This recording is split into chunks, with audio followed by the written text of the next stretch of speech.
Let's stop Windows 11 from automatically updating permanently. Press Windows plus R, type gpedit-msc, and hit Enter. Navigate to this exact same path.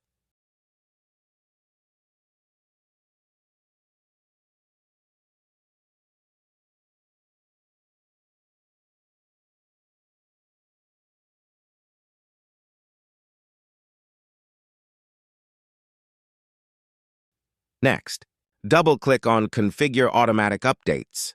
A new window will open. By default, it's set to Not Configured.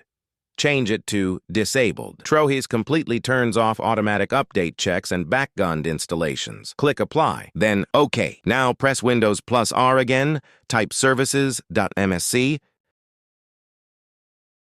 and press Enter. Scroll down to find Windows Update. Right-click it, go to Properties, set Startup Type to Disabled, then click Stop, Apply, and OK. Now your system will never attempt to check for updates again, and that's it. If this helped, drop a like and subscribe for more advanced Windows fixes and optimization guides. See you in the next one.